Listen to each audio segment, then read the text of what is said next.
When a fortnight had elapsed, we gave up all hope. "Pat is dead," said the Story Girl hopelessly, as we returned one evening from a bootless quest to Andrew Cowan's, where a strange gray cat had been reported, a cat which turned out to be a yellowish-brown nondescript, with no tail to speak of. "I'm afraid so," I acknowledged at last. "If only Peg Bowen had been at home, she could have found him for us," asserted Peter. "Her skull would have told her where he was." "I wonder if the wishbone she gave me would have done any good," cried Cecily suddenly. "I'd forgotten all about it. Oh, do you suppose it's too late yet?" "There's nothing in a wishbone," said Dan impatiently. "You can't be sure. She told me I'd get the wish I made on it. I'm going to try whenever I get home." "It can't do any harm anyhow," said Peter. "But I'm afraid you've left it too late. If Pat is dead, even a witch's wishbone can't bring him back to life." "I'll never forgive myself for not thinking about it before," mourned Cecily. As soon as we got home, she flew to the little box upstairs where she kept her treasures, and brought therefrom the dry and brittle wishbone. "Peg told me how it must be done. I'm to hold the wishbone with both hands, like this, and walk backward, repeating the wish 9 times. And when I finish the 9th time, I'm to turn around 9 times, from right to left, and then the wish will come true right away." "Do you expect to see Pat when you finish turning?" said Dan skeptically. None of us had any faith in the incantation, except Peter, and, by infection, Cecily. You never could tell what might happen.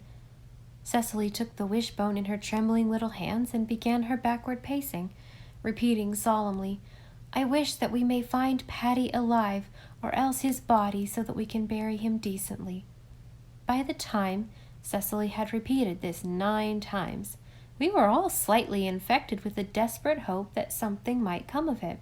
And when she had made her 9 gyrations, we looked eagerly down the sunset lane, half expecting to see our lost pet. But we only saw the awkward man turning in at the gate.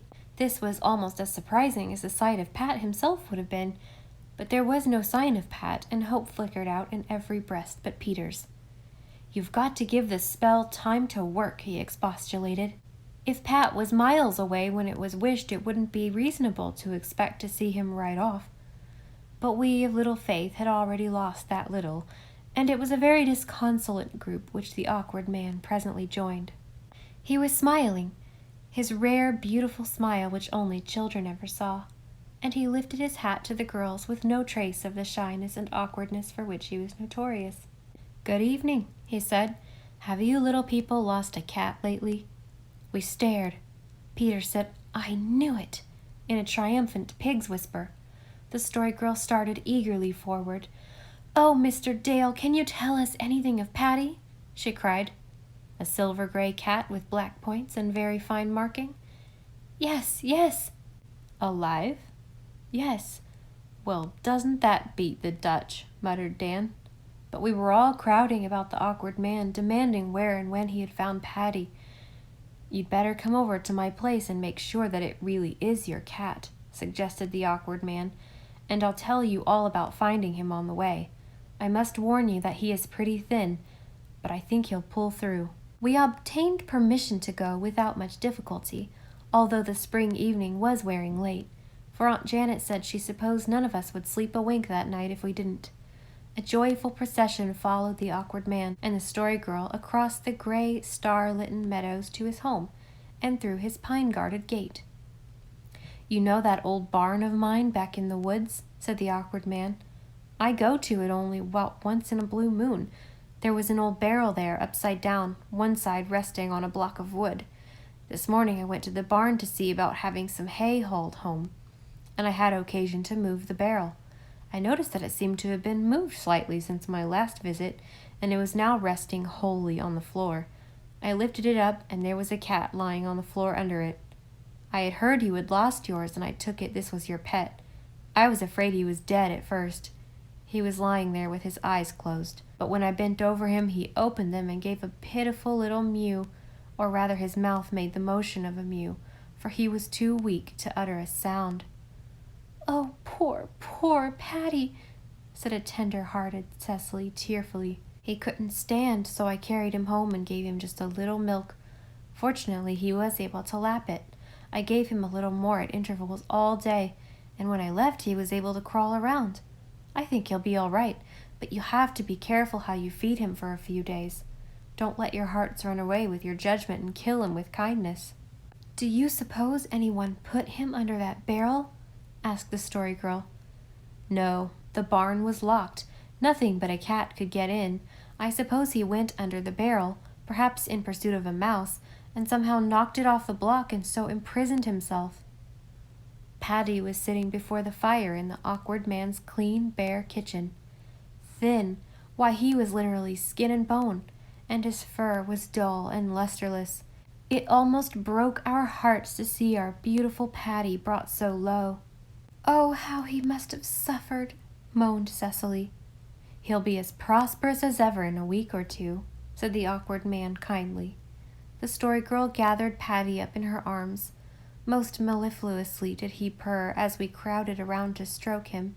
With friendly joy he licked our hands with his little red tongue. Poor Paddy was a thankful cat. He was no longer lost, starving, imprisoned, helpless. He was with his comrades once more, and he was going home. Home to his old familiar haunts of orchard and dairy and granary, to his daily rations of new milk and cream, to the cozy corner of his own fireside. We trooped home joyfully, the Story Girl in our midst, carrying Paddy hugged against her shoulder. Never did April stars look down on a happier band of travelers on the Golden Road.